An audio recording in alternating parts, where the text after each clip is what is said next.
At the so-called Trump impeachment trial, Trump's lawyers presented another day of their case. Pam Bondi literally destroyed the entire case.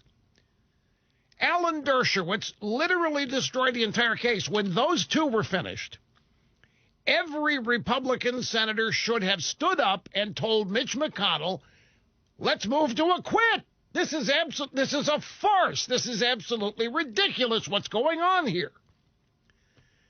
But, of course, none of them did. No, of course, now we got reacted to the Kavanaugh episode here with Bull. Now we got to start talking about what we're going to call witnesses. Pam Bondi literally destroyed the Bidens yesterday by using drive-by media reports, clearly establishing the corruption in Ukraine of Hunter Biden and his father, Joe Biden, clearly using drive-by media reports, illustrating that it was Joe Biden who interfered in Ukraine politics, demanding that a prosecutor trying to get the goods on his son be fired. She played the audio and the video of Biden bragging about it, and it made clear, just as everything else in this case is, it was not Trump that colluded with Russia, for example. It was Hillary. It was the Democrats. It was the Democrat National Committee. It was Fusion GPS. They colluded with Russia. Trump didn't. Well, Trump did not. He might have attempted to get to the bottom of what was going on with the Bidens, but there's a federal law requiring him to do so. If we're going to extend aid to a foreign country, ostensibly an ally, then the president is required to make sure we're not throwing money at a corrupt government with corrupt operations, and part of that was to figure out what was going on with the Bidens, and she just laid it out. And it was clear that it isn't Trump that has done anything nefarious here. It was the Bidens. It was the Democrats. It was the Obama administration where all of this actually happened. And thus all of this, meaning Trump-Russia collusion, the Mueller investigation, now this, is all a gigantic cover-up of what the Democrats did. But Bondi exposed it yesterday. Now, none of the big three networks covered it. They bumped out of it. They covered every word that Adam Schiff said. But they didn't cover Pam Bondi. They didn't cover Dershowitz. So as far as people who watch ABC, NBC, CBS, CNN, MSNBC are concerned, it didn't happen. Nobody knows it. Except that you do. You know everything that Pam Bondi exposed yesterday. What Pam Bondi informed the Senate yesterday was not news to you. You know it. You've seen the video of Biden bragging about getting a prosecutor fired. You've heard the audio of it on this program. You've heard it talked about numerous times. And in a real world, and I look, I know that there are articles of impeachment, and I know that they've got to adjudicate those and all, but at some point, the reality becomes clear here. And how any Republican in that chamber could sit through that presentation yesterday and not realize what's going on and then not demand that it be stopped to move for an acquittal is just, well, I say it's mind-boggling to me, but it really isn't, because I understand how all this works. It has no relationship to common sense whatsoever. And the underlying reality here that hasn't changed. And I wish this weren't the case, but there is so much hatred for Donald Trump through all levels of Washington. And I think even a bunch of Republicans, elected Republicans, House and Senate, who are sitting on top of one of the greatest political opportunities in their lives, refusing to take advantage of it because they have such a distaste for an outsider moving in on their territory and succeeding. And because an outsider has moved in on their territory and really shown them up in 3 years, demonstrated how much progress can happen, how much improvement for average Americans can occur what all average Americans have grown up believing their government is invested in, making life better for people that live in America. Here's a guy that's done it in 3 years, showing up everybody who hasn't been able to do it in their lifetimes. How ridiculous. Here's Mitt Romney. Mitt Romney, Pierre Delecto. Let's just review here again. That's one of his favorite self-nicknames, right, Mr. Snerdley? Pierre Delecto. When Mitt Romney ran for president, when did he? 2012, right? Seems like it was a long time. Well, it was, 2012. Romney running for president. The Democrat Party accused him, Harry Reid accused him of not paying his taxes. Harry Reid called the media. So a friend of mine just told me Mitt Romney hadn't paid his taxes in 10 years. Media said, what proof do you have? Harry Reid said, you don't ask me. You need to go ask Romney why he hadn't paid his taxes in 10 years. They filed out, went over to ask Romney, why haven't you paid your taxes in 10 years? They accused Mitt Romney of having no compassion whatsoever for the wife of an employee who was allowed to die because Romney did not extend health care benefits sufficiently to his employees. They accused Romney of beating up some wimp at his prep school and being a bully. They accused Romney of being anti-dog and anti-animal by putting a family dog on the top of the station wagon on a family vacation, driving all over the fruited plain with the poor dog up there, salivating, sweating, panting, and all that. Who is it that Mitt Romney's siding with? Who is it that Mitt Romney is sidling up to and trying to be on the same people that destroyed his presidential candidacy? The same party, the same people that did lied about him, slandered him, libeled him. He is on their side here. Mitt Romney's so obvious, he's running around, basically, as I said yesterday, offering to be a stand-in president if anybody still wants it. And Romney is not alone. Practically every Republican in that chamber, every Republican in Washington has been blasphemed, has been slandered, has been libeled by the Democrat Party and the media at some point in their careers. And there are some of them who nevertheless are siding with those very people. You might even be able to say that about John Bolton. John Bolton's been hated and despised by all the people in the drive-by media who now claim to love him. There's even talk, I watched it today, Trump has a philosophy and a theory, and that is total victory, no compromise victory, total victory, particularly when he thinks that he's being lied about. So he continually refers to his phone call with Zelensky as a perfect call. There was nothing wrong with this call. You've read the transcript. There was nothing wrong with it. There's nothing impeachable in it. There were 20 people on the call, for crying out loud. 20 people heard this call. There was no way any chicanery could have taken place. Still, people say that Trump wanted a quid pro quo, and that's what Bolton's saying. Trump said he hoped this, but it didn't happen. So now you've got leftists coming out of the woodwork. What doesn't matter? If Trump wanted to commit a crime, he as well as did. Common law says that just because you didn't do what you wanted to do doesn't mean you didn't commit a crime. So now Trump is going to be accused guilty of a thought crime. So there is a developing consensus, shall I say, a developing consensus that Trump could make this all go away if he would just admit that the call was not perfect. That if he would just admit that, yeah, he was attempting to do this or that and the other, but that it didn't work, that everybody go away because there would then be nothing to prosecute.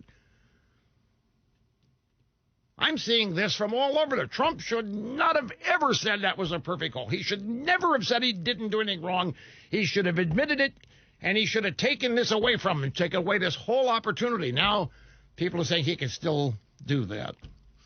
He could make this go away by now admitting that it wasn't a perfect phone call. Does anybody believe that if Trump came out and said, okay, it wasn't a perfect phone call, okay, Yeah, maybe I was looking at a quid pro quo, but I didn't get one, and it didn't happen, and they got the... Does anybody think it would go away?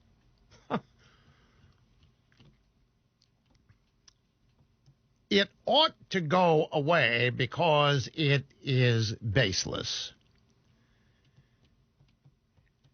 I know there's polling data. The American people aren't watching. Trump's numbers are rising during all of this.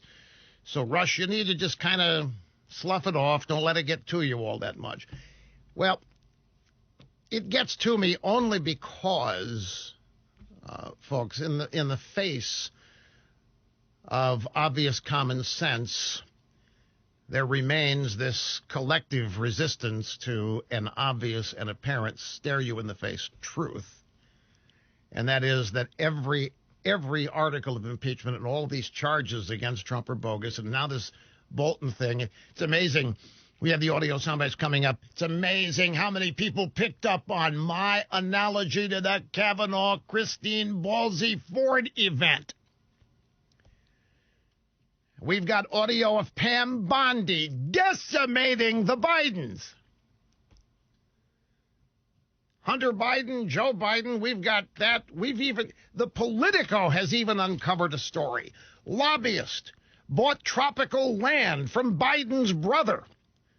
Scott Green, a lobbyist with close ties to Joe Biden, purchased Virgin Islands property from James Biden and then extended him a private mortgage, and they're talking about how this has never been reported before. This is an exclusive report from the Politico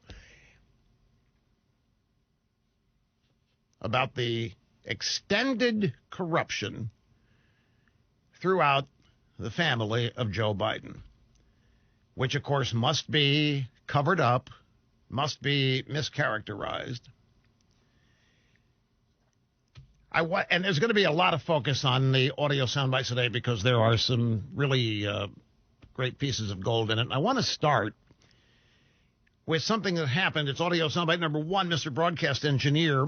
I have, and many others, have opined over the years that it's not really Trump that the Washington establishment and the never-Trumpers hate. It's you. You who voted for him. You who continue to support him. You who cannot be persuaded to abandon him. It is you they really hate. It is you they really despise. It is you motivating them and inspiring them to try to overturn your election in 2016 because they disapprove of the result, because you made it happen. For anybody thinks that the Washington government, the Washington established Democrat Party is looking out for the little guy, how many of you believe that it's the Republicans that are the mean-spirited extremist rich white guys that don't care anything about people? It's the Democrats who have all the compassion. It's the Democrats who have all the understanding. It's Democrats looking out for the minorities. Democrats looking out for the downtrodden. Democrats looking out for the homeless and the hungry and the thirsty. Democrats looking out for the disadvantaged. Democrats looking out for all of those who have grievances. You could not be more wrong. Let's have a little 45-second soundbite here. This is what this impeachment is all about. It's what Trump-Russia collusion and that effort was all about. It's what the Kavanaugh hearings were all about. They hate Trump, but they hate you more. Trump's going to come and go. He's term limited. He can't serve more than 2 terms. But you can continue to vote for people like Trump. You are despised. Last night, CNN Tonight with Don Lemon had a discussion about Secretary of State Mike Pompeo challenging an NPR reporter to find Ukraine on a map. Pompeo was lied to by the NPR reporter. He was set up twice. She promised him she was not going to ask him about Ukraine, only Iran, and then she didn't ask anything about Iran. And then she promised him that any conversation after the interview would be off the record. She lied about both. Pompeo called her out, demanded that she find Ukraine on a map, and she couldn't. The NPR reporter pointed to Bangladesh, when Pompeo asked her, "You're asking me all about Ukraine. You don't even know where it is. Find it for me on the map." She thought it was where Bangladesh is. So Pompeo kicked her off his airplane because she lied to him twice and set him up in this interview and the interview conversation, or the conversation afterwards. This is what they're talking about on CNN last night. So we have Don Lemon, the host. We have a New York Times contributor named Wajahat Ali, and a Republican strategist named Rick Wilson, who just hates Trump. He has hated Trump from 2016 on. Mr. Snerdley, I'm having a tough time remembering who he worked for. Who did Rick his name is Rick Wilson. Who did he work for? Was it, Chris Christie? I'm thinking somebody like McCain. Was it McCain? All these guys, they run together. I should have looked it up. Anyways, a Republican strategist. Now, I'm going to take a break here and get to the soundbite after the break. But it's, where do you hear it? I mean, it's ridiculing you. It's making fun of you. It's a window into how they look at you, folks. Quick timeout, though. We'll get to it right after this. Rush Limbaugh, pointing the way on the EIB network.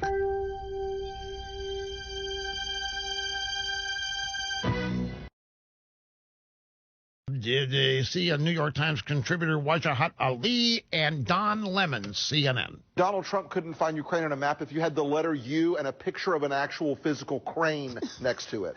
This is, an administration defined by ignorance of the world. And so that's partly him playing to their base and playing to their audience, the credulous boomer Rube demo that backs Donald Trump, that wants to think that Donald Trump's the smart one and y'all elitists are dumb. Are you elitist with your geography and your maps and your spelling? Even though your math and your reading. Yeah, you're reading, your geography, knowing other countries, sipping your latte. All those lines on the map. Only them elitists know where Ukraine is. Right. The NPR reporter didn't know where Ukraine is on a map, but Wilson is there imitating the typical Trump voter, which is missing the two front teeth. Hey, dude, you know what?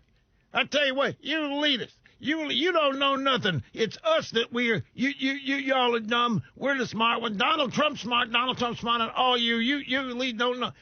So they give away what it is that really bugs them. And they give away, but it was Don Lemon uncontrollably, hysterically laughing in the background. Don Lemon, the guy who once asked Gene Shivo if a black hole might have swallowed up the Malaysian airliner that was missing. And they're talking about how dumb and stupid you Trump voters are.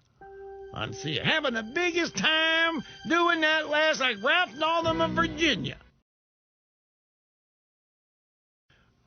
He's said that he's posted some of the most vile, obscene things about Trump and his supporters over the years. And if you care to see them, any Google search will turn them up. I mean, give an example. Rick Wilson's been calling Trump supporters neo-Nazis since the 2016 campaign. In that soundbite, he refers to Trump supporters as the Rube Boomer demographic. Bunch of Rube baby boomers, meaning you people that are senior citizens now. You're just a bunch of idiot hayseeds out there thinking you're smarter than all the smart people of Washington. And you got your lines on the map, and you got your cranes on the map, and you know where all these things are. You think everybody a bunch of dumb hicks when it's you who are the dumb hicks. So if you listen, they'll tell you exactly what they think of you. And then you've got Don Lemon there laughing hysterically. Let's go back. This is March 19th, 2014, CNN special report, The Mystery of Flight 370. This is the missing Malaysian Airlines flight. Don Lemon is speaking with former Department of Transportation Inspector General Mary Schiavo about the missing airliner and had this to say. What if it was something fully that we don't really understand? A lot of people have been asking about that, about black holes and on and on and on. A lot of people have been asking about black holes, Mary. Could that jet have been swallowed up by a black hole? And boy, did she employ a bunch of grace answering this stupid fool question. Yeah, I know Rick Wilson. He worked with Connie Mack and George H.W. Bush. He also ran Giuliani's Senate campaign in 2000, but there's somebody not on that list. That's the Wikipedia entry. I went there, and it doesn't matter. It was a little bit of information I thought I had and couldn't remember it. Let's stick with the audio soundbites here for just a second, folks, because yesterday on this program I came along and I said, and something. Well, I'll get to it in due course. Kobe Bryant crash. Told you what that was going to be about, too, and it is. You know, when I do that, I wonder how many of you, when you see the report later, they wonder, that's exactly what Rush told us it was going to be. So yesterday, Bolton comes out, does his thing. You know, one of his former chiefs of staff, Fred Fleiss, I think is his name, has called on Bolton to withdraw the book. Says that it is, it's shameful, dangerous, and inexplicable. Fred Fleitz, John Bolton, former chief of staff, Fred Fleitz wrote an op-ed for Fox calling on Bolton to withdraw the book from publication. Fleitz said, I don't understand the need for a former national security advisor to publish a tell-all book critical of a president he served during a presidential election campaign that's going to determine the fate of the country. There'll be a time for Bolton to speak out without appearing to try to tip a presidential election. Fred Fleitz also said presidents have to be able to candidly consult with their advisors without worrying they're going to leak these discussions to the media or get high-dollar book contracts to publish them. This book may set a dangerous precedent since it could discourage future presidents from seeking advice from expert advisors on sensitive national security matters. You know, that, as I've shared with you over the course of the many years that I've hosted this program, this whole notion of advisors has really been a big bugaboo with me. The whole notion of advisors on the premise and strategists on the premise the candidate has no idea what he thinks. Candidate has no idea what his policy is, so he needs some advisors. And, of course, there's a big push from the establishment class to get advisors in there. This is what happened to Trump during his campaign. He didn't have a foreign policy team. He was running the campaign. It's early on. And everybody said, you need some foreign policy advisors. Trump said, why? I know what I want my foreign policy. Well, you need advisors. Every campaign needs advisors. So he went out and hired a bunch of people. One of them was Papadopoulos. And he'd never met him, didn't know who Papadopoulos was. Papadopoulos ended up being chosen by the FBI and the deep state to run a scam to try to implicate Trump in the Russia collusion story. And Bolton was put in there. You know, Bolton was there because people convinced Trump that, hey, for your credibility, you need somebody that your voters like. You need somebody in there that's really tough, really pro-America, really isn't going to take any guff, really going to do your bidding for you. So he goes out and gets Bolton. And then for whatever reason, I think Bolton, the story I got is that Bolton wanted to expand our military presence in various places, which goes counter to Trump policy. And then the usual allegations that Bolton was leaking. I think everybody in the Trump White House leaks or has at one point or another. So Bolton gets fired, doesn't like getting fired. Says he didn't get fired, says he resigned. Trump says, no, I fired him. He wasn't doing what I wanted him to do. So now here we are with a tell-all book timed. I mean, the timing of this release, this anonymously sourced release, nobody that's reported on this has even seen the manuscript yet. There's a second edition to the Bolton story now that Bill Barr reportedly told the Attorney General, reportedly told Bolton that he was really worried that Trump's out there giving aid and comfort to dictators. In Turkey, I forget the other country, but Trump's out there, he's making it easy for these dictators to be dictators. Trump admires these dictators. Trump likes dictators. Trump is very friendly with dictators, loves Xi Jinping in China, loves the dictators. So now the story is that Trump himself is a wannabe dictator. And that Bolton's book establishes this. So Bill Barr says this didn't happen. That conversation never happened. There's also an alleged conversation with Mulvaney about something similar. Mulvaney's denying that conversation ever happened. So yesterday when the Bolton thing hit, of course, I compared it to Kavanaugh and the timing, and here comes the drive-by media who hates John Bolton. Any day of the week, they have hated Bolton. They've accused Bolton of being a misogynist. They've accused him of being mean-spirited to women. They've attacked him for having a mustache. They've attacked him for being an autocrat. They've said Bolton is an out-of-control military hawk. He can't wait to blow up the world. They hate the guy. But now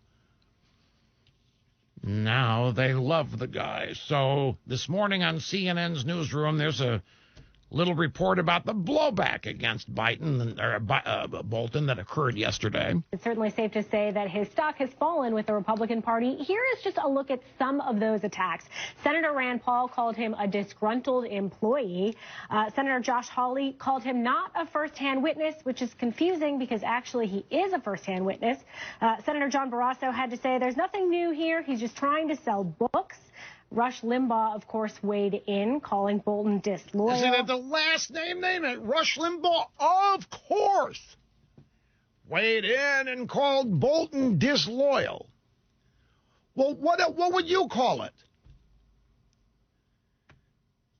And now there are stories everywhere that people that end up working for Trump all hate his guts, and people that work for Trump realize how dangerous Trump is, and people that work for Trump realize how out of control and unsophisticated and ignorant that Donald Trump is, and so they have to go out and leak to protect the country.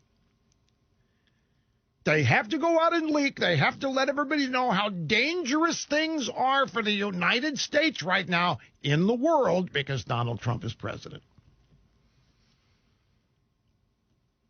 Meanwhile, everywhere you look and in any measure of United States strength, the United States' ability to project power, we are at a peak high.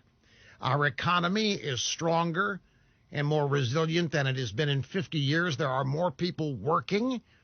There are fewer people unemployed, both in real term numbers and statistically, percentage-wise, than in 50 years. There has been simply a massive reversal of fortunes for the United States of America in areas that make a difference for the general population of this country, and these people just for some reason cannot stand it.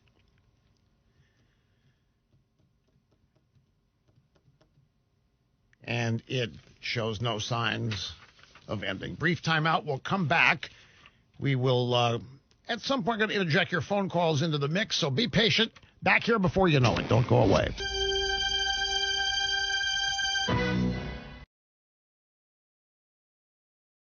Hey, Maha, Rashi, Mega Dittos. Thank you, sir.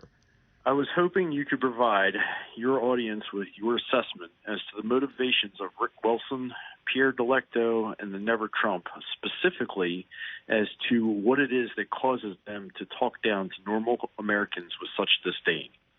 Well, I, of course, can answer this. But before I do, I would like to know what you think about me. How do you, I mean, you're one of the people being talked down to. So what is your impression? What do you think is the reason for it? And how do you feel when it happens? Does it bother you? It certainly bothers me. And it's not just him. Specifically, the reason I called was because your opening monologue. Yesterday on Twitter, I read author Brad Thor, who's a conservative-leaning author who's also a Never Trumper, list out a series of lies that are quote unquote lies that the president has stated. Everything from Stormy Daniels to the phone call to exaggerating the size of his inauguration crowds. I guess the main alternate question of this is, do I live in an alternate universe? They challenge my common sense, and you said that in your opening monologue, is that you look at it from a common sense standpoint. I can't help but fathom the fact that I look at the world and see reality. What is it that these people think that I can't find Ukraine on a map? It irks me. They can't explain Trump winning. Don't doubt me on this. They cannot explain themselves and their candidate losing. This was supposed to be, remember, a slam dunk establishment victory, Hillary Clinton, the candidate. To all of these so-called Republican strategists, all these Republicans get their noses out of, they would much rather have had Hillary Clinton than Donald Trump, somebody in their own party, somebody implementing policies they supposedly have supported all their lives. It boils down to the fact that they simply resent that they lost. And they comfort themselves by saying, well, a bunch of idiots got together and outnumbered them. And that they didn't really lose and that they weren't really rejected is just you, a bunch of mind-numb robots, had a bunch of propaganda wired into your brains and you believed it because you're a bunch of stupid fool idiots for rejecting them. It's all about rejection. It's all about the fact that they thought they owned this process of who it is that's going to run for president and get elected. It's going to be somebody from the establishment. It's going to be somebody with a proper pedigree, proper education. It's going to be somebody they approve of and know. And it's going to be somebody who's going to know his place or her place after he or she wins.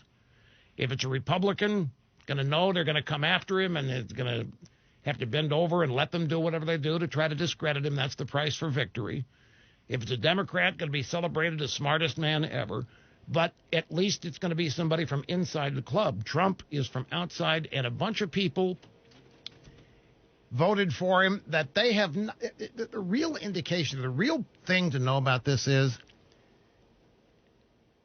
that large swaths of your own government, Aaron, have never really, quote unquote, cared about you. Despite their claims, they've never really given one iota about you and your life or your future, or they wouldn't have sold your jobs down the river to foreign countries, or they wouldn't have made sure you couldn't afford health care, or they wouldn't have done a whole bunch of other things and tried to tell you that this is the best you get. In the 8 years of Obama, they would not, really tried to sell everybody in the idea that America's best days are behind us, and that there's a new era now, an era of decline, that America didn't really deserve all of the riches and success in the past. Now it's time to pay the piper. We got to get real. We got to join the rest of the world. We cannot be bigger and better and smarter than the rest of them. It's not fair. It's not right, particularly when our own founding is unjust and immoral. They just, I could make this as simple or as complex as I want, but I think it is about rejection and fear. They know Trump's going to win again. They know that they no longer have any kind of a hold over average Americans and their votes. And so that's why the tendency here among these people is toward an even more expansive government with more control over decisions that you might make. They want to take as much freedom, liberty away from you as as they can get away with. They're making moves on the Second Amendment in various places. But a lot of these people have taken it personally, even though people voting for Trump, 99.9% of them never heard of Rick Wilson.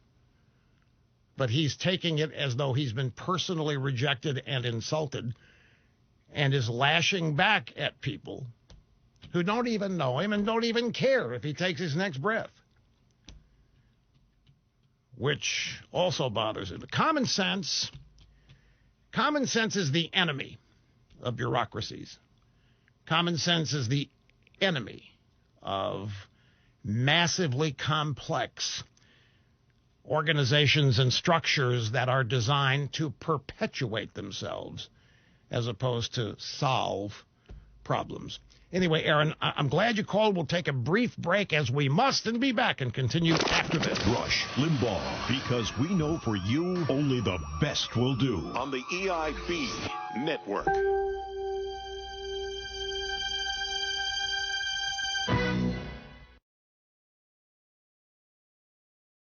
Elitists never expect to be outsmarted. This is the thing. And they look at this as being outsmarted, although they'll deny that. This is the weirdest thing of chance that ever happened to them. Who could have predicted this? Nobody could have predicted. Well, a lot of people did predict it. And I am one of them. And I think if you go back and look at the record, I was one of the earliest to suggest that Donald Trump is going to win this and can win this. And it was in 2015 that I said that. And as we got into 2016, it became more and more abundantly clear to me. And it didn't take, a college degree in political science, and it didn't take a lifetime of experience in official political science think tank situations. All it required was an understanding of the American people and a pair of eyes and the willingness to admit that what you were seeing was real. And this is what these people denied. They saw the rallies. They denied it. They saw that Hillary Clinton couldn't draw flies. They denied that it meant anything. They saw that Hillary Clinton didn't go to Wisconsin or Michigan or Ohio, and they said it didn't mean anything. They saw Donald Trump survive the Access Hollywood video, and it didn't mean anything to them. They saw Donald Trump not only survive the Access Hollywood video, he then puts Bill Clinton sexually abused women in the front row of the final debate, and they didn't see how that worked. It was right in front of their face that Trump was going to win and that Hillary and they were going to get shellacked. They're the smart people, and they didn't see what was right in front of their face. So now guess what? You're the idiots, and they are the brilliant, smart elitists who were upset by some weird quirk of fate or confluence of circumstances. Look, I posited last week that New Jersey could be in play in 2020, this presidential election year.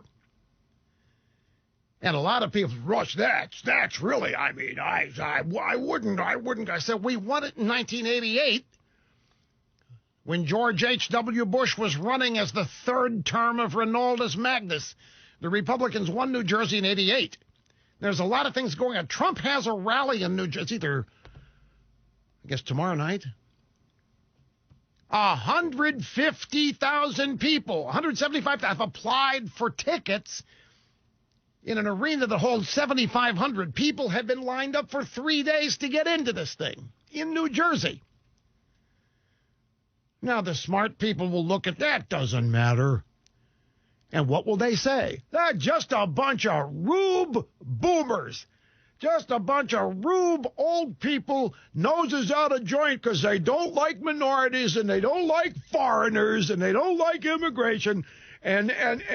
So you are immediately cast aside and discounted.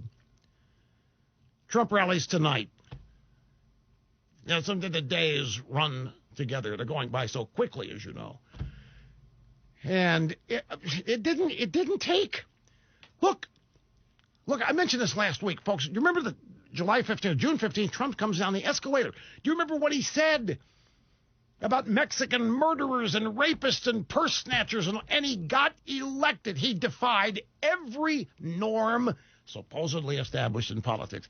And these people saw it all happen. Meanwhile, there's Jeb Bush, whose Republican establishment spent $100 million and got 3 delegates, and they still didn't see what was going on.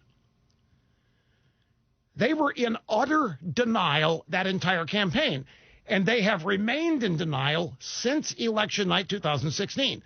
They have all signed on to whatever efforts have been undertaken to overturn the election and get rid of Trump. And at every turn, they have failed. They are a collection of Wile E. Coyotes. So, yeah, they go on CNN and start laughing at you.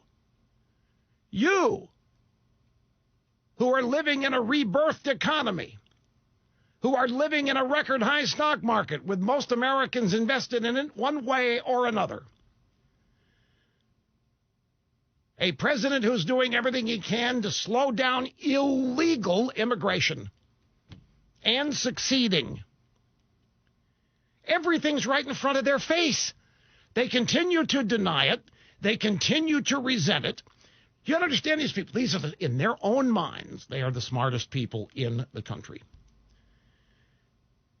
And they have thrown everything they think they've got in terms of power at getting rid of Donald Trump. And every one of them has blown up in their faces.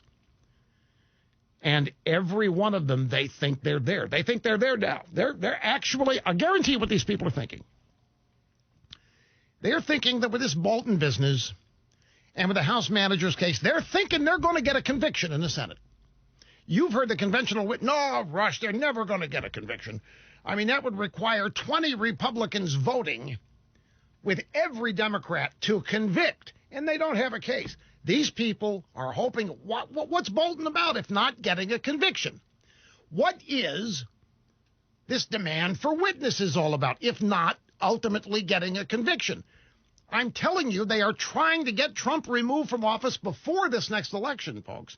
Everybody in that establishment, because they know they can't beat him.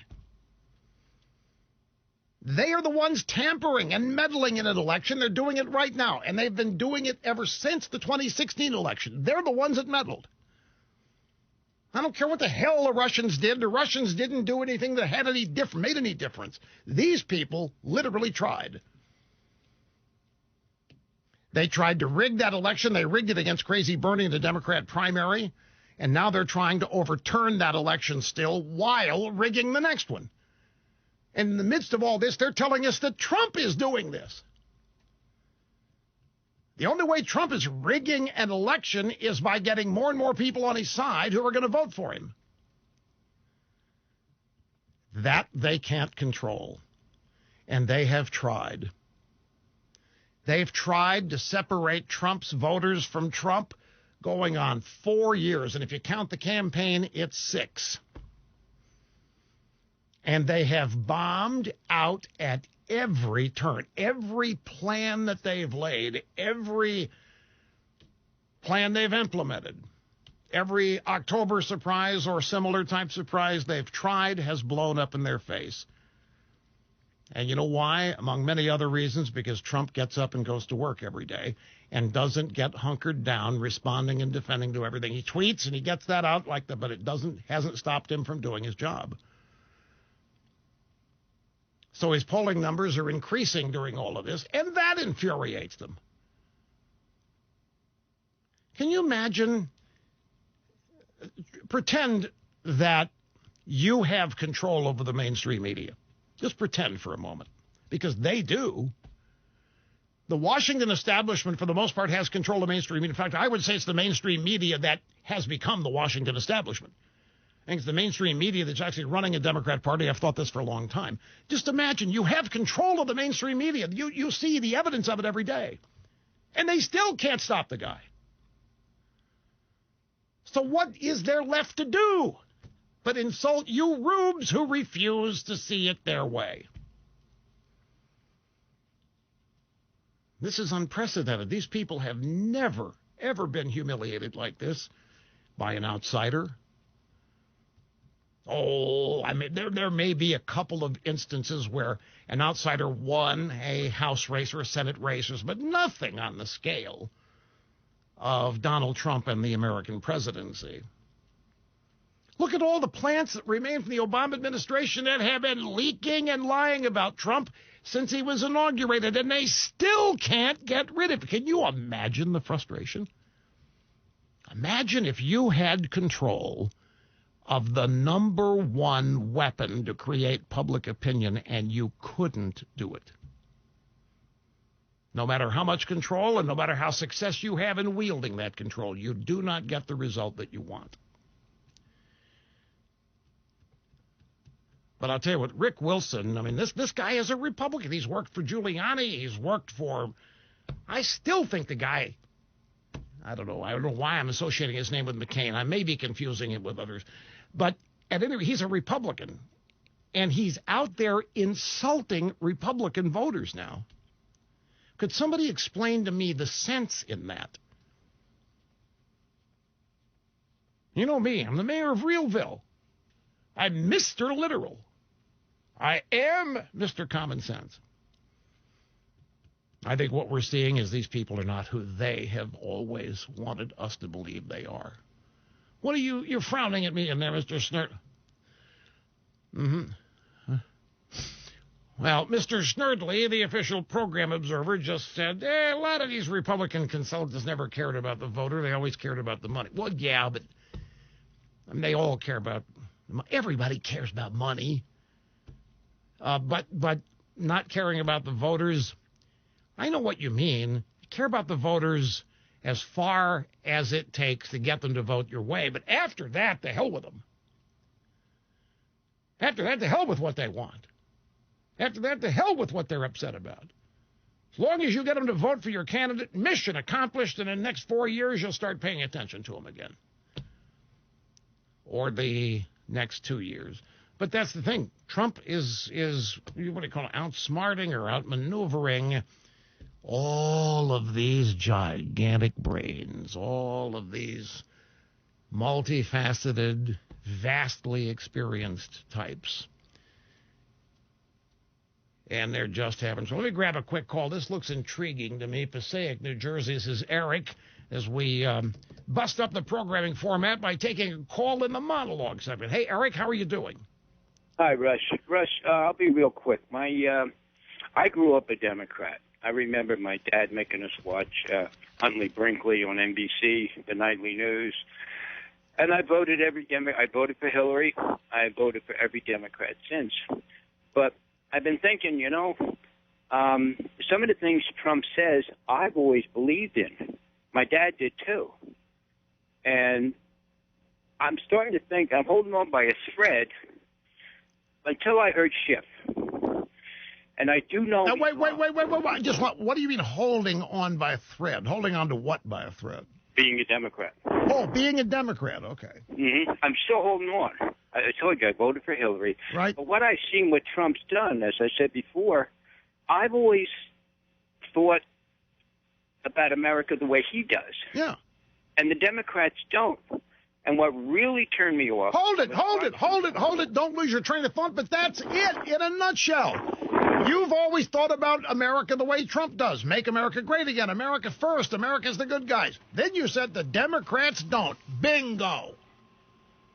Okay, continue. I didn't want that to go by uncommented upon. Go ahead, resume your brilliant thought out there, Eric. Okay. Anyway, I watched all of Schiff, I'm saying, with the House committee on impeachment. And I'm watching it, and I'm saying, wow, I'm watching NBC, of course. And all of a sudden, I go, okay, well, I'm going to hear from the Republicans. And I knew Pam was going to speak. I knew she was going to speak. I always liked her down in Florida. Yeah. And it wasn't on. They didn't cover it. So I switched to Fox, and I saw it. Now, that's it. I'm done. I'm done with NBC watching any of their news shows. To do that, and I'm a lifelong Democrat. Give me a break. Don't think I'm some cattle herding into a pen that I'm just going to vote Democrat every time. That's what they think.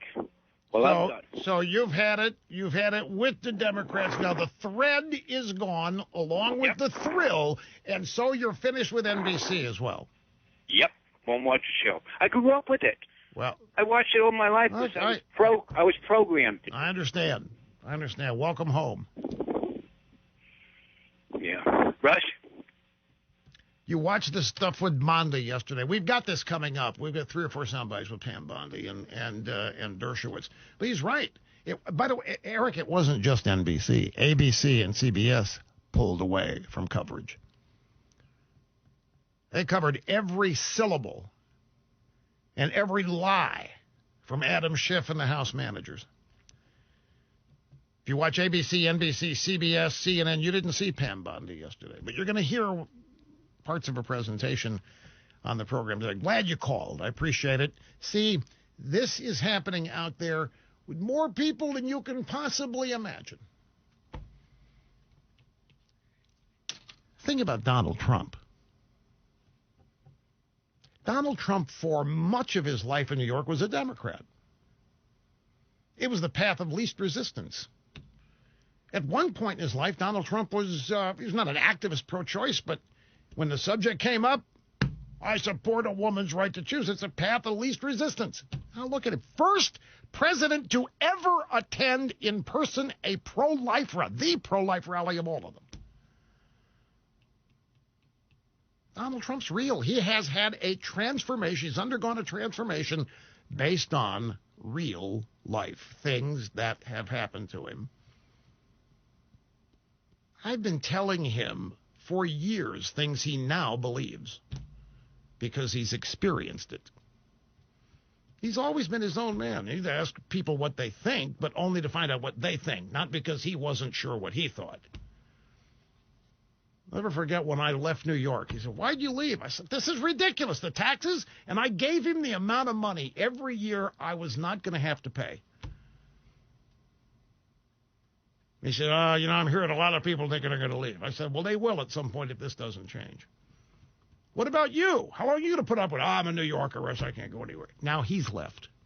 Now he's changed his resume. We'll take a break and be back in a second. Don't go away.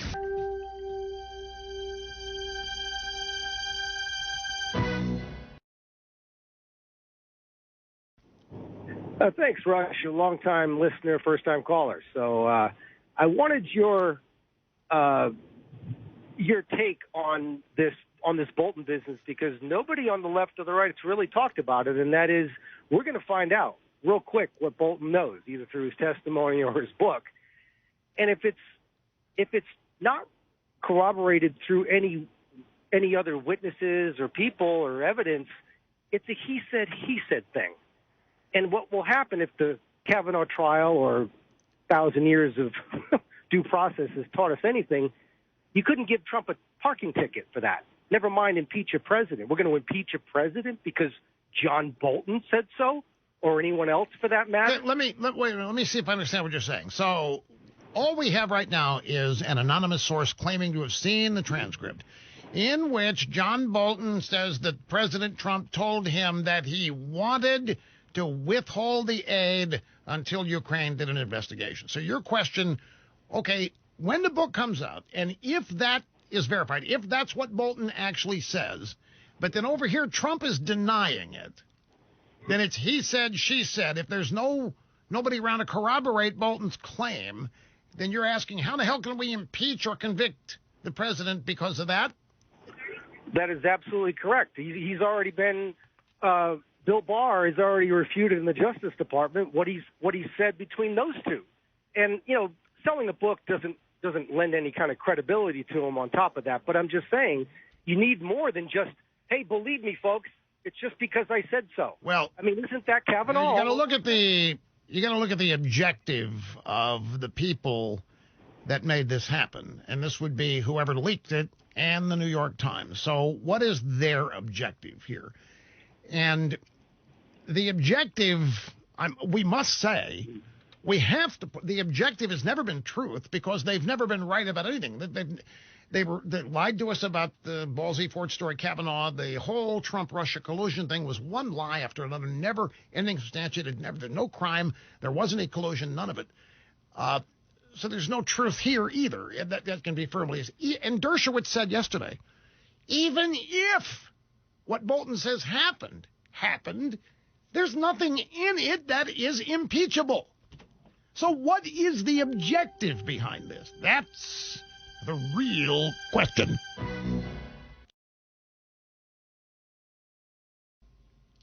What's the purpose? And remember when Pelosi delayed sending the articles of impeachment over to the Senate? What's he trying to do? I think now it's obvious. Let's stick with the idea they're not going to get a conviction, although I think as days go by, there are those on the anti-Trump side who are beginning to dream about it. But the objective of what was the purpose when the Kavanaugh thing happened is exactly what's happening here. It's the same playbook. It's the same thing that the Comey book attempted to do with Trump. It is the timing of this Bolton release is identical to out of the blue comes Christine Ballsy Ford. When did that happen? It happened on the verge of Kavanaugh's confirmation. And it was designed to do what? Stop it. And expand the investigation, quote unquote. Remember all the talk about bringing the FBI back in? They got to Jeff Flake. And so the FBI was brought back in. And the point of all that was to just delay the confirmation so that they could bring up a bunch of smack. Just make up a bunch of crap, throw it up against the wall, and hope and pray that it would get the guy's nomination pulled by Donald Trump. Because in that instance, it was about stopping Kavanaugh. He was on the verge of being confirmed, and so they had to stop it. They had the Ballsy Ford story waiting to drop if needed, and it was. This is an exact replay. The Bolton leak is the Ballsy Ford letter to her member of Congress. So what's the objective? The objective is to prevent the acquittal. The objective is to prolong this trial by demanding witnesses. Now, if there is a vote for witnesses, and of course you're Pierre Delecto, I think we need to hear from witnesses. Susan, I think we need to hear from witnesses, all because of this phony Bolton leak. Well, guess what? That's going to have to be litigated in court. The president's going to try to stop Bolton from testifying, and he's going to be legitimate in his efforts to assert executive privilege. Well, but Bolton doesn't work during it, but he did at the time. All of this is relevant, and so, anyway, that's a court fight. That prolongs the time, and during the prolonging of the trial, guess what window opens? Let's dirty Trump up some more. Let's bring up what's going to be behind Bolton. What's the next leak when the Bolton thing bombs, when it doesn't work? What's next? There's always going to be something next the Democrats are going to do. There's always going to be the next Christine Ballsy Ford. There's always going to be the next Comey. And now there's always going to be the next Bolton. What is it going to be? The objective is to keep this going so that more dirt can be thrown, so that some of it might stick to Trump, so that it might eventually harm his reelection chances 22. So that it might lead to some of these weak-kneed Republicans actually voting to convict. If they can keep this going for more months, they've got a 2020 campaign issue. The president's unfitness to serve in office. And you know how it's going to go. The media and everybody will say the Democrats and the House managers have proven their case, and the president knows it, and they're just stalling, and they're trying to keep you from learning the truth. And the crescendo that this man's unqualified because he cheated in 2016 and colluded with Russia, going to come back to life. And this whole thing is going to just be on a Groundhog Day kind of repeat.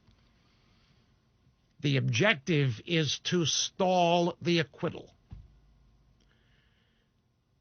Remember, that's always been the puzzling thing. Why in the world do this when you know at the end of it, president's going to effectively be said not guilty? So they're trying to dirty up the verdict. They're trying to make people doubt the acquittal. And they're going to say the Republicans are partisan, the Republicans are racist, the Republicans are bigots, whatever the usual cliches are. Now, every one of these has blown up in their face. Kavanaugh blew up. Mueller blew up. Every one of them has blown up. The whistleblower has blown up. And this talk. Well, how about we trade one witness for your witness? What that's not. Dawn, you're a court reporter. Have you ever seen in court lawyers agree to trade witnesses? Okay, you want that witness? I'll give you that witness if you give me mine. Okay, so we'll have two witnesses. You get one, I get one. That's not how this works, but that's what's being proposed. And that's what these fools like Romney are thinking makes sense. That is fairness. They're trying to prolong and prevent the acquittal and then ultimately dirty it up. Because they've got one objective. And that one objective, it hasn't changed. Trump is illegitimate. Trump didn't really win. Trump shouldn't be president. Trump stole it. Trump cheated. Trump's unqualified. Trump's a creep. Trump's an ogre. Trump's whatever. He shouldn't be there. That's why this needs to just be shut down. Declare it over. Summary judgment. After the Republicans have presented their case, the president's lawyers presented their case, take a vote. Screw this witnesses business and end this. Who cares what the media says about you? Look, I'm just going to repeat myself on one thing. For the longest time, Republicans have believed that it was their death knell to make a big deal about being pro-life. Republican women told Republican men, you better get rid of this issue. I'm tired of it. You can't tell me what I can and can't do with my buddy. I don't want to go to the convention with these pro-life hayseeds. I'm tired of it. You get rid of it. Now, guess what? The pro-choice part of the Republican Party is gone, and the only part of the Republican Party is pro-life. It's a major political victory, and the president, Donald Trump's the first sitting president to ever attend a pro-life rally in person, and he's still alive. And he's still climbing in the polls. So all of this conventional wisdom that says Republicans will die or get killed politically if they do this or do that, none of it's true. Trump's showing the way. He's demonstrating this issue after issue. Here's Jeff in Parsippany, New Jersey. Great to have you, sir. Hello. Thank you, Rush. An honor and a privilege. I appreciate it. I wonder, after all the talk about Romney today, America, if America realizes what a debt of gratitude we owe Mitt Romney. Because, Rush, if Romney hadn't taken the dive that he took in 2012, i.e., taking the advice of advisors after he destroyed Obama in the debate and took it easy on him after that, and then handed Obama a second term on a silver platter, America never would have been given Donald Trump. So thank you, Mitt Romney, because if you had won that election... Wait a minute. Wait just a minute. I'm fascinated by the way people think. I'm on record as having said that, but this I need... You think that we should collectively thank Mitt Romney for running and losing? Yes, Rush. In 2012, because if that hadn't happened, we might not have Trump now. That's right, Rush. Without 4 more years of the Whistler, okay, without 4 more years of Obama, we never would have gotten Donald Trump, because after that 4 years, America was running so fast and so hard in the opposite direction of anything Obama and Clinton, then we never would have had Trump if Romney had won that election. He would have been just one more deep state, one more establishment Republican. I understand that the second term of Obama ended up being a booster and beneficial, but thanking Romney for losing? Yeah, Rush. I mean, let's face it. The guy, he could have won that. He could have won that election. No, but when he did as well as he did in that, he couldn't have won the election. This is what we now know. He was never going to win the election. He's never going to be elected president, especially now. He's never going to be elected. He's running around. Hey, Rush, if you want to appoint me, I'll serve. That's the only chance he's got. Well, now we know, Rush, in 2012, looking back, it's obvious he really didn't want to win that election. Oh, no, he did. You think so? He did want to win that election. He wanted to win it so bad he came here and told me that he was an extreme conservative, thinking that would tell me how conservative he was. Well, I have to respectfully disagree with the Maha on that one, and now have to go back into my cave and rethink my... Well, you can go back to the cave. You don't need to go back. I'm telling you, Romney wanted to... We can taste it. He still wants to be president. What the hell do you think this is all about? Running for the Senate from Utah? By the way, we ought to find out if there's any buyer's remorse in Utah over this. Nah, he wanted... Don't doubt me on this, Jeff. He didn't lose on purpose. He might have gone easy on Obama so they wouldn't call him a racist.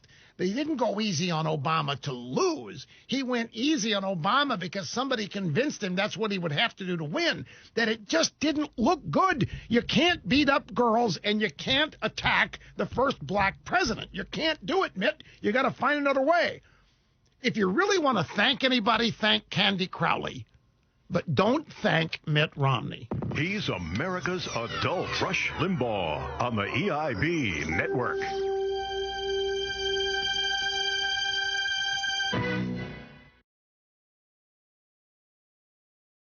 That I want to share with you. Hey, Rush, that clip that you played from... In fact, grab that. It's audio soundbite number 1. And just to refresh your memory who this is Don Lemon hosting on CNN. This is last night, Saturday night. Actually happened. This happened Saturday. It took a couple days for this to be found because nobody watches CNN anymore. So you had Republican advisor and consultant Rick Wilson and a New York Times, it's a New York Times contributor, Wajahat Ali. So you have Wajahat Ali, Don Lemon, and Republican strategist Rick Wilson.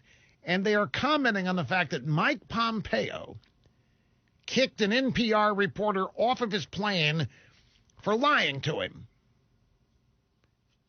And they just think that's horrible. And this is what happened. These people are laughing at you. They're mocking you. You bunch of boomer rubes.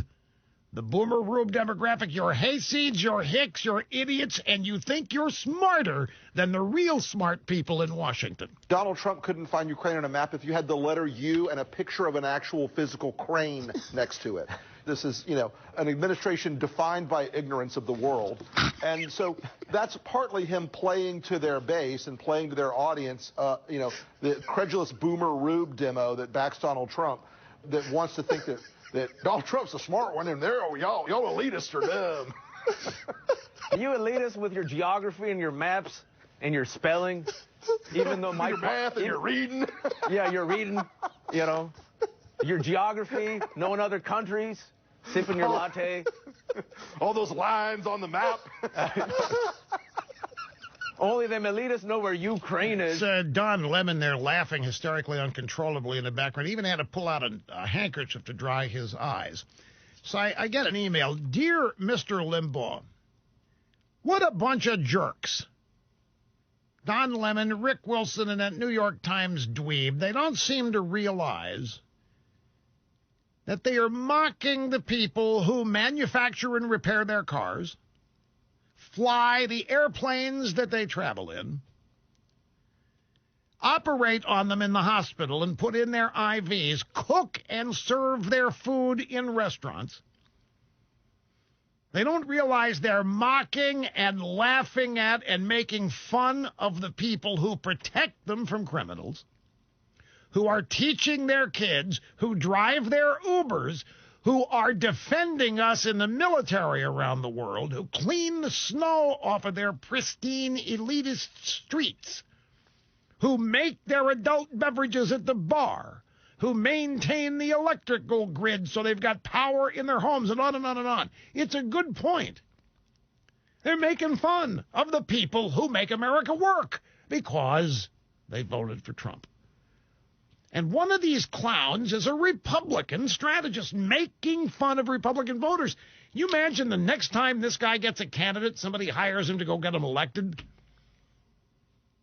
It's a Republican, maybe running for Senate, running for the House, whatever, hires Rick Wilson, and this is on the record. This is the guy that's going to tell a Republican candidate what he needs to do to get Republican votes. Let's see, who's next? This is Tim. Tim's in Pecan Valley, Idaho. Great to have you on the program today, Tim. Hello. Hi, Rush. Mega Rush, baby dittos. It is a huge honor to be on the air with you. I understand. Thank you very much. Thank you. My question was, thinking about Bolton and testifying and everything the last few days, is I wanted to get your opinion as the Genius host on the likelihood that he turns out to be another Colonel Oliver North, that after all this hubbub, they maybe end up doing a deal. They allow him to testify so it doesn't drag on impeachment, and he gets up there and it's a giant nothing burger. There's nothing about... Well, you know what? You are not alone in speculating this, but I think this is mostly wishful thinking. I have, because Bolton has been making it known in recent weeks that he wants to testify. Whenever the subject of witnesses against Trump has been brought up, Bolton has raised his hand. I want to testify. So the assumption has been that Bolton wants to come in and drop the hammer on the Trumpster. So here comes this leak from his book that the New York Times hasn't seen. It's just an anonymously sourced leak. We know who the leak is from, so the National Security Council, because they're the only ones that vet books like this. It has to be somebody there. And we do know that the brother of Lieutenant Colonel Vindman, oh, Jose, can you see, is on the Security Council and does do this. So there have been some people, you know what, Bolton, he's a smart guy. He wants to come up, he wants to drop the hammer on the Democrats, Rush. So your theory is that they go through all this and they get the testimony, they get the witness, and Bolton comes in and starts praising Trump to the hilt and starts contradicting everything in the leak. I actually think it's wishful thinking more than it is reality. But time may tell on this.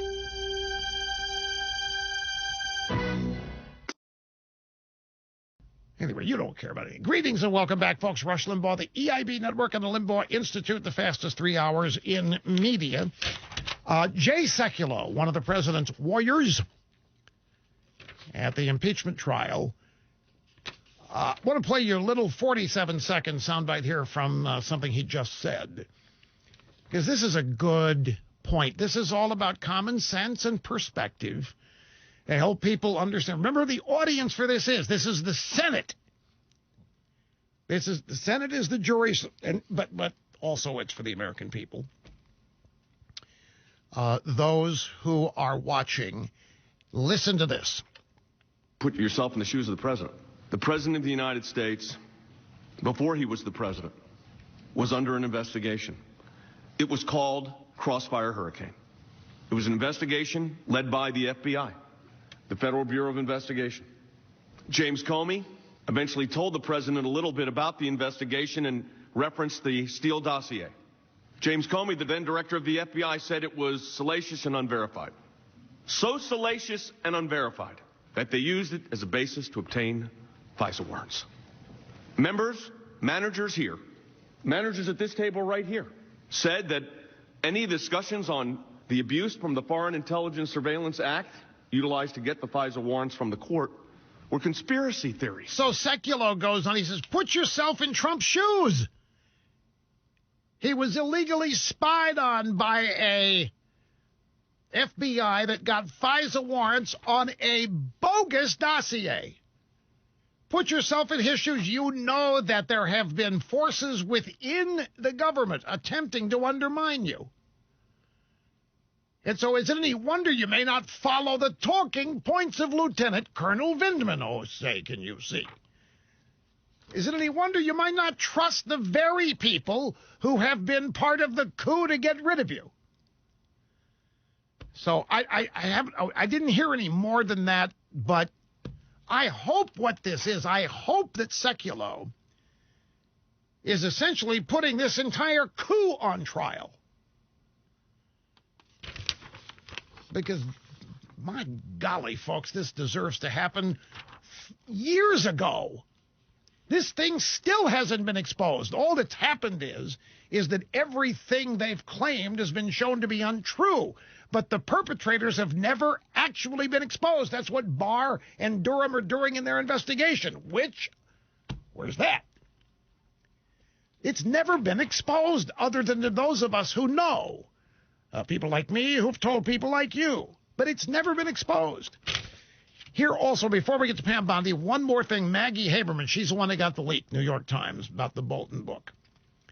And I mentioned this at the top of the program. Let me repeat it because she's making my point.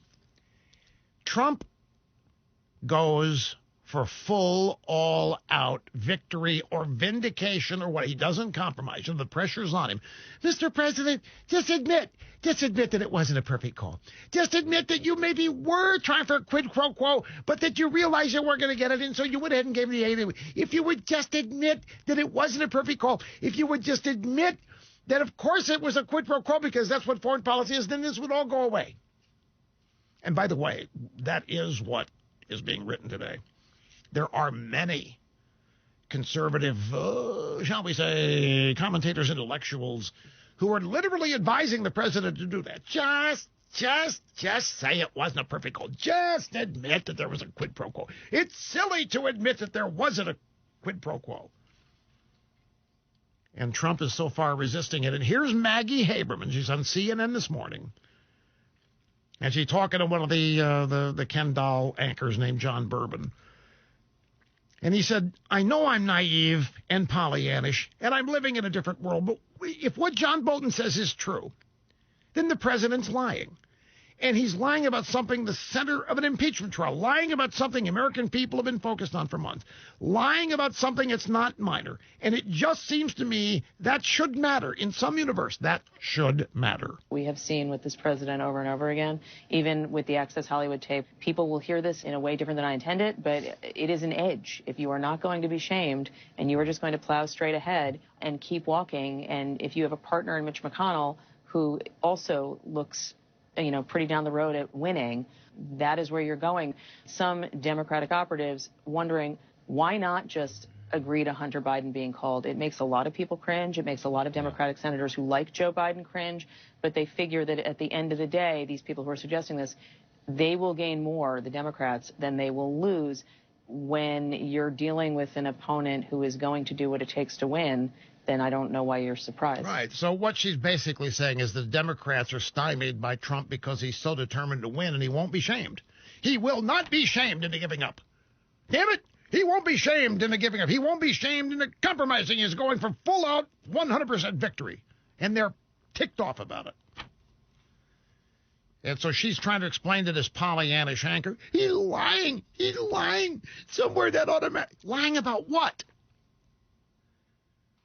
Lying about Bolton? How do you know that what Bolton's reportedly written in his book is true? How does anybody know that? This is a New York Times leak, and the New York Times is famous the past 3 years for lying through their teeth. My golly, they haven't been right about so damn much. Anyway, here we go to Pam Bondi. Pam Bondi, former attorney general in Florida. She used to be in the state attorney's office over in Tampa. Earlier in the 2000s, she got elected attorney general. She's now part of the Trump defense team. And the Democrats' case, if there is one, rests on the idea that Trump can't question the Bidens and what they were doing. You cannot investigate a senator. You cannot investigate Joe Biden. You can't do it. You can't ask Ukraine to do it. It's outrageous. You can't do it. But Biden has made it abundantly clear by bragging about how he got a prosecutor fired who was investigating his son. Biden's actually done what they're accusing Trump of doing. So Pam Bondi, since nobody wants to hear about the Bidens, since it's supposedly off limits, Pam Bondi just destroyed Hunter Biden and Joe Biden, and even used John Kerry, who served in Vietnam, his stepson, Chris Hines. Chris Hines is one of the buddies of Hunter Biden, who thought that what Hunter Biden was doing was so slimy, he didn't want any part of it. But the fascinating thing about Pam Bondi's presentation is that every bit of it came from the scant reporting on it in the drive-by media. Every point she made about Biden and Hunter Biden and scandal was from the mainstream media. It's not from some assertion on talk radio. It's not from some think tank or blogger or whatever. It is from the mainstream media. We have listened to 1, 2, 3 bites. She went on for half hour. The whole thing was just dynamite. Let's see what we got here.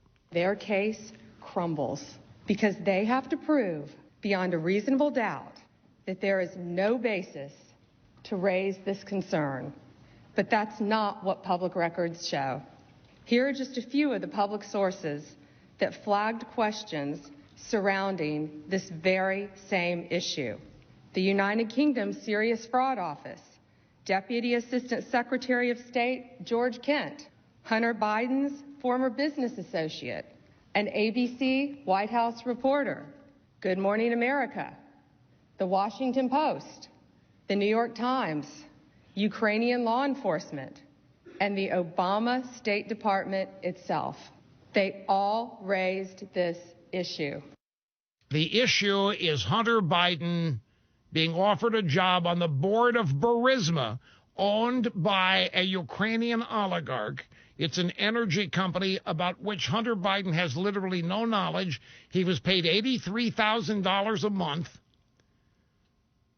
He has no knowledge of whatever he was paid off, and an investigation into this that was being conducted by Ukraine was interrupted by Joe Biden. Joe Biden went over to Ukraine, gave them 6 hours to fire the prosecutor looking into his son, or Ukraine would lose defense aid as promised by Obama. And Biden said, if you don't believe me, let me get Barack on the phone for you. Now, this is what they're trying to say that Trump did. They're trying to say that Trump refused aid, threatened to not give aid unless they conducted an investigation. Biden literally did it and bragged about it. And she played the videotape of Biden bragging about it. Here's the next bite from Pam Bundy. The Washington Post ran a story about it. It said, the appointment of the vice president's son to a Ukrainian oil board looks nepotistic at best, nefarious at worst. Again, the appointment of the vice president's son to a Ukrainian oil board looks nepotistic at best, nefarious at worst. And the media didn't stop asking questions here. It kept going. Here's ABC. You have to fight the cancer of corruption. Appoints Hunter Biden, seen here in their promotional videos, to their board of directors, paying his firm more than $1 million a year. And she used the media continually to indict them because they've already done it. Here's the last bite that we have. Here's more from ABC. Continued on. And Ukraine wasn't the only country where Hunter Biden's business and his father's diplomacy as vice president intersected. It also happened in China.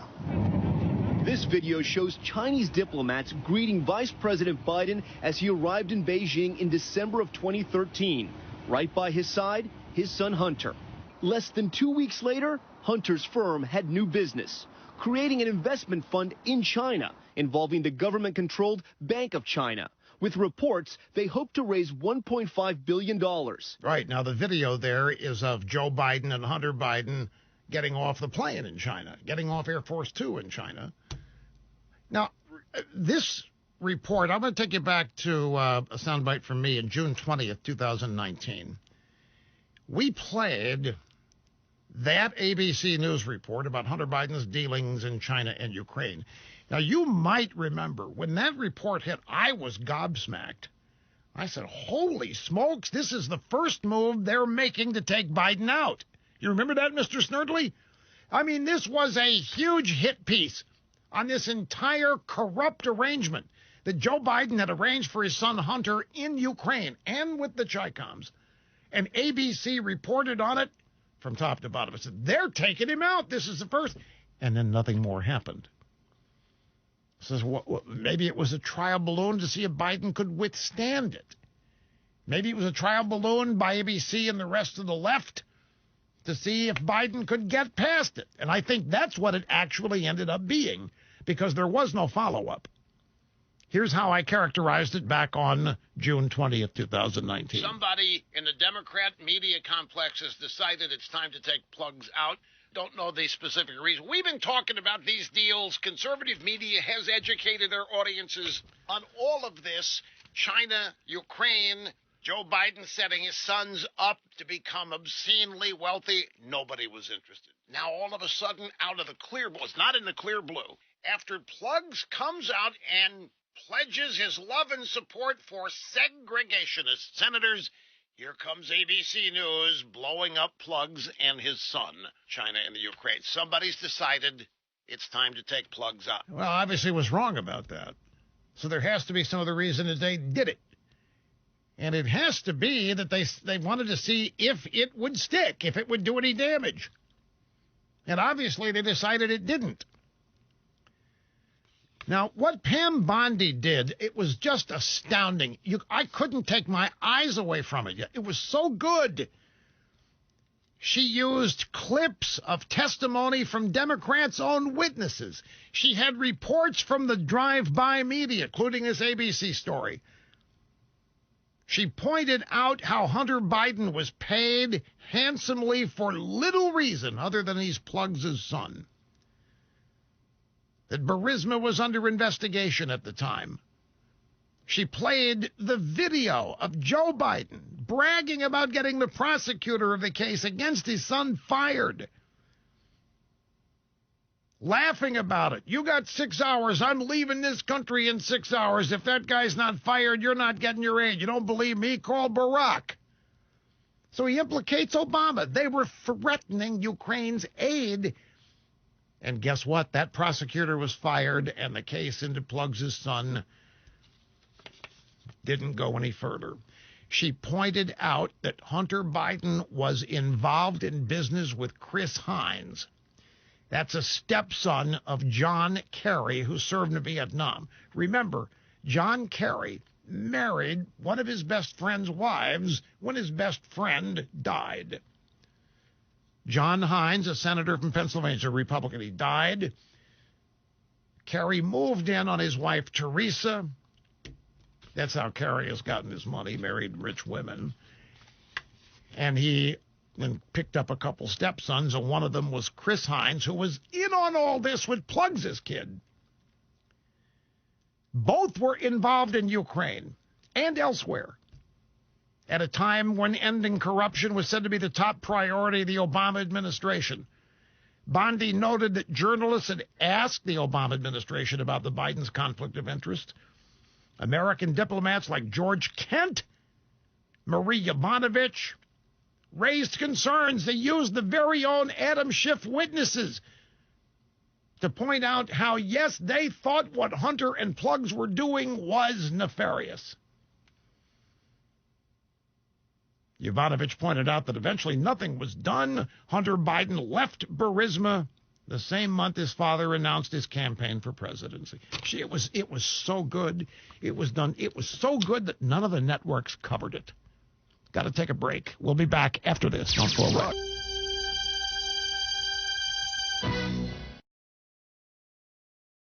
On CNN, after Pam Bondi's presentation yesterday. I thought Attorney General Bondi did an effective job of showing how sleazy the hiring of Hunter Biden was. No. I mean, there is no way to dress that up. No. He was given a great deal of money for a job he was unqualified for. Right. And the only reason he got it is because he was the vice president's son. Yeah, right. But what about the fact that his dad got a prosecutor fired for investigating the sleaze?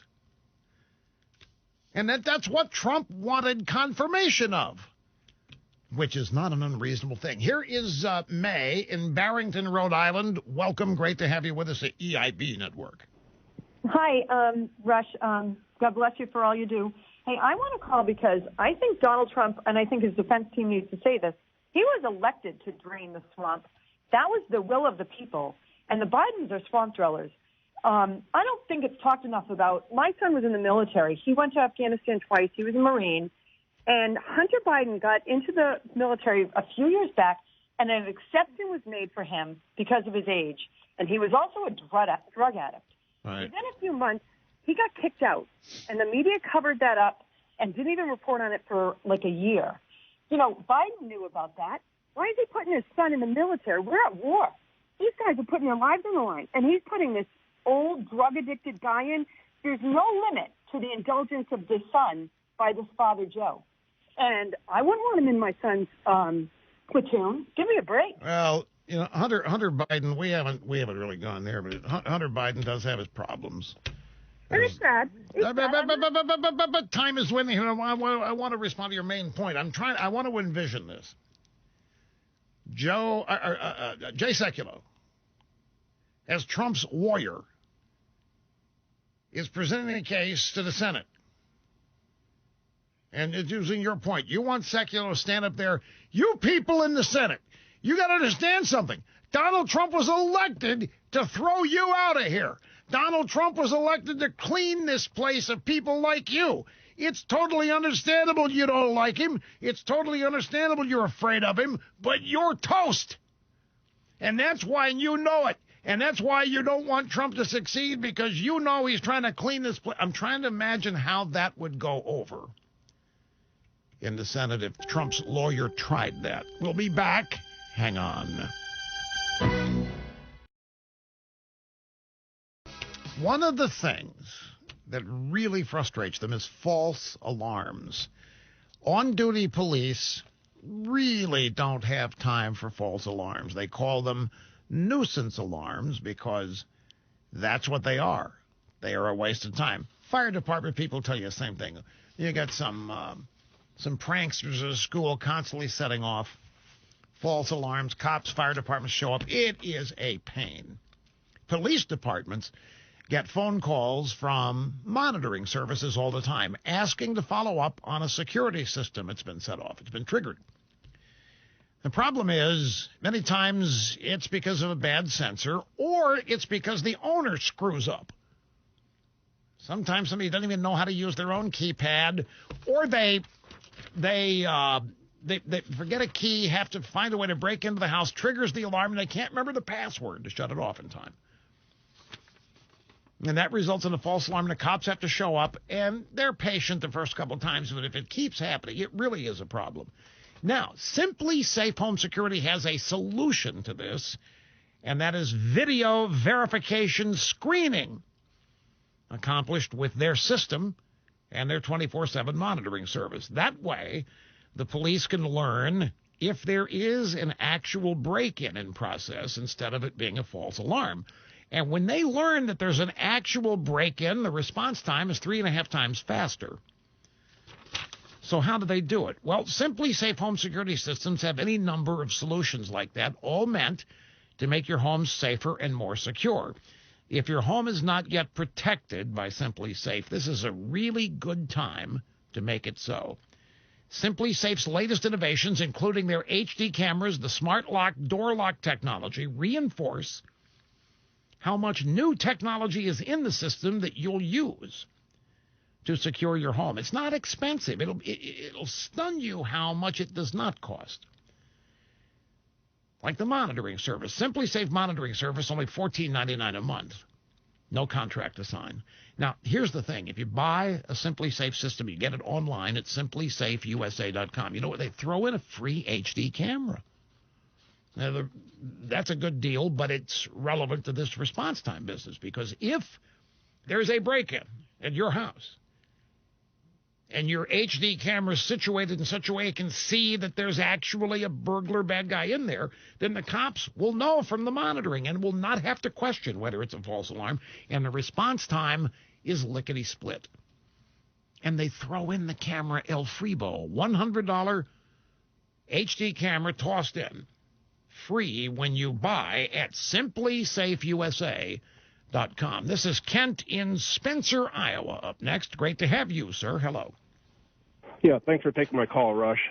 I'll get right to my point. I agree with you not to have witnesses, and one reason I say that is if Hunter Biden is called in as a witness, the same thing could happen that when Lois Lerner got called in as a spokesman for IRS, she pled the fifth.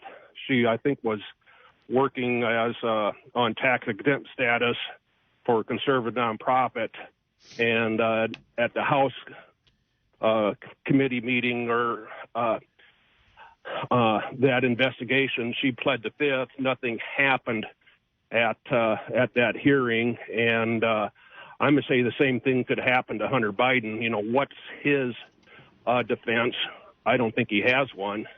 Very easily could plead the fifth, meaning his testimony wouldn't happen, and it'd be a complete waste of time. No witnesses, I think we'd be better off. Well, I agree with you. I think this witnesses thing is a ploy. It's a trick. It's done simply to extend this, to prolong the opportunity to dirty it up, and to eventually dirty up the acquittal, to taint the acquittal, which is obviously what part of this is about. But I'll tell you why I say no to witnesses. It's real simple. Because the Democrats are asking, no, you don't run the Senate. The Democrats want witnesses, and there's no need for witnesses. The House should have called every witness they want. It is not up to the Senate to do it. There's no reason to cave on this. The American people are not with the Democrats on this issue. The Republicans do not have to demonstrate that they're fair. The Republicans don't have to demonstrate they're nice guys. It is obvious it's the Democrats and the left who are grossly unfair here. Everybody supporting Trump, and it's a growing number, is fed up with this.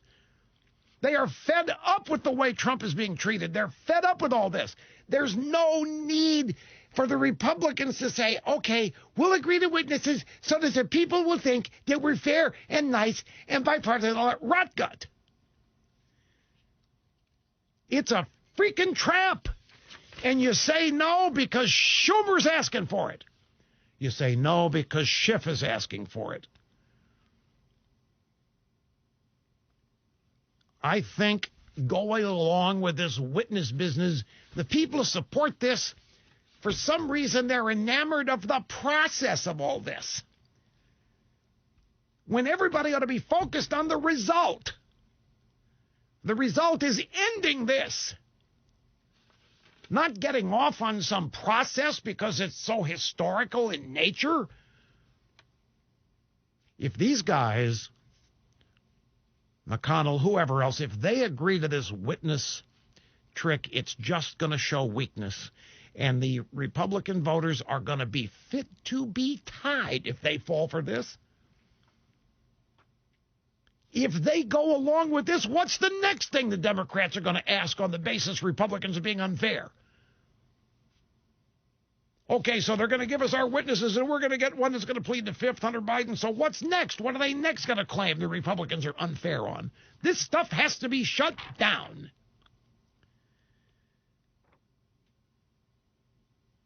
This is not some little exercise in constitutional process. Donald Trump is in a politically deadly battle. Either he wins or we all lose. It's as simple as that, folks. He wins or we all lose. And the Democrats know this. So screw these recalcitrant Republicans wavering fearfully over whatever.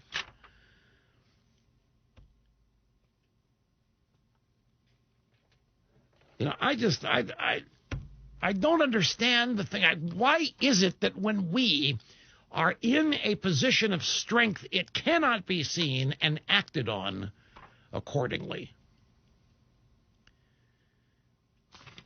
Quid pro quo phone call. There's nothing here that's impeachable. There's nothing here that needs more witnesses. And if there were, Schiff could have called them. It's up to the people making the case here.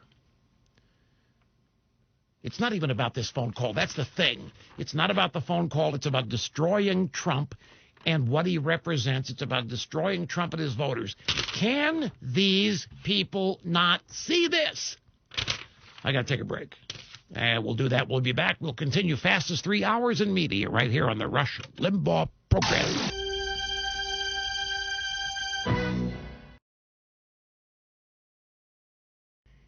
And, hey, Rush, look at this. Hunter Biden. Okay. Hunter Biden, it looks like he's pulling up a sock on his left or right pant leg or whatever while getting out of a car, and some woman standing on the curb waiting for him. So what am I supposed to see here? So I got this 3 or 4 times. I don't know what this is. So I now got a version of it, and apparently the woman is his wife. She's pregnant. But I was supposed to notice that it was a Porsche, that it's a $160,000 car, and that Hunter Biden may not be suffering all that much. I didn't know that he was suffering. What am I missing? I will admit to you, I do not make it a point to follow Hunter Biden's day-to-day news. So is Hunter Biden in bad straits out there? Is he suffering or what? So I'll tell you, Hunter Biden, and he was, left out something very important. He was arriving for lunch at the Waldorf Astoria. So I guess I'm supposed to see that here's this guy in a $160,000 sports car showing up at a restaurant where the entrees cost $110. What a slime. What a sleaze. The guy's got a Porsche and he's eating at the Waldorf Astoria. I guess the story must be that Hunter Biden's despondent and depressed and all that over this. And he doesn't look it in the picture. Hey, folks, when you share private information about yourself, you expect that it's going to be handled with care. I mean, you trust. There's an element of trust when you're online that people who tell you they're going to protect your data and keep it secure mean it.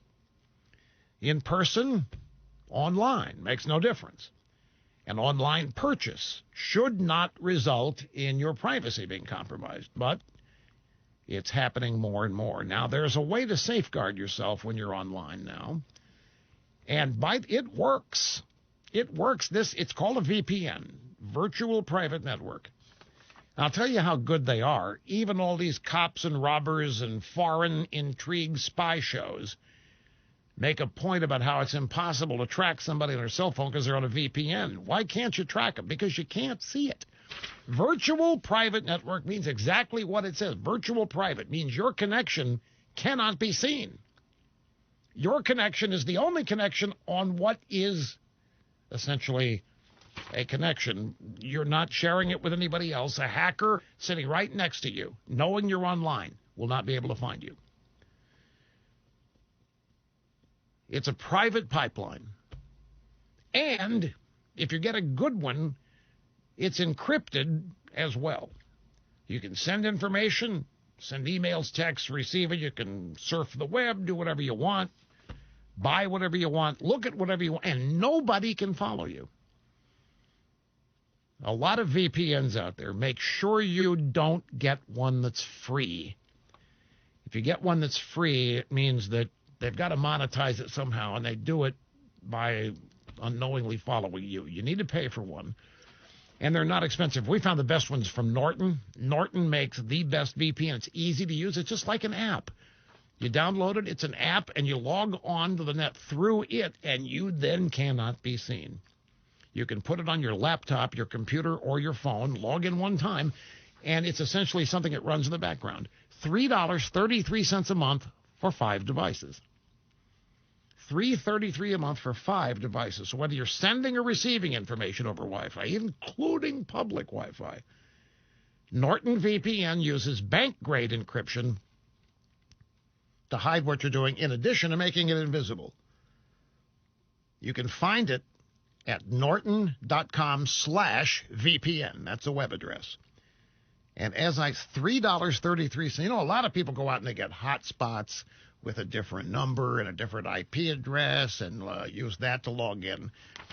But a VPN, is the absolute best way to be invisible. Plus, with Norton Secure VPN, you can direct your connection through any 500 servers, 250, whatever it is, around the world. If you want your server connection to appear to be going through Rome, Italy, you can do it.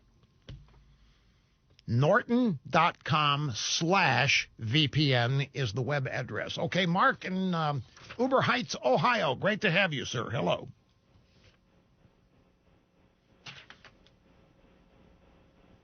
Yeah?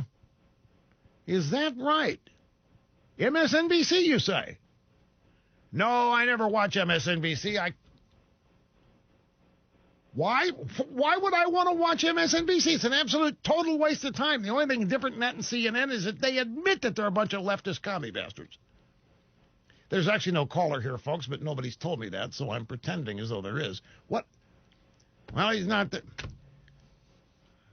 Well, you did what? Oh, well, yeah. Some NBC info babe reporting on the Kobe Bryant crash referred to the Los Angeles N-words instead of Lakers. And that has to be a slip of the tongue. I did not see it, but I heard about it. Said she stuttered. See, this is the kind of thing that we conservatives understand. Nobody would intend to do that and let it go. But if that had happened on Fox, whoever did it would be destroyed by now. Would have been accused of doing it on purpose. There was I forget this poor guy's name, an ESPN tennis reporter who described Venus Williams in the Australian Open as really executing guerrilla tactics in controlling the net. He's been fired for calling her a gorilla. But it's Guerilla. In fact, Nike was running a commercial talking about guerrilla tactics in tennis. This guy was fired, and he's still been fired, and everybody knows that he did not utter a racial word at all, and he still can't get a job. And the New York Times is still running stories about the guy being a racist. And then there was the poor guy at the Washington, D.C. City Council who described the budget as niggardly, which means cheap and miserly. He got canned for using the N-word because people didn't know what niggardly meant. It's Niggardly. You watch, I'm going to get in trouble over that. And it's a real word.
Mất chung người.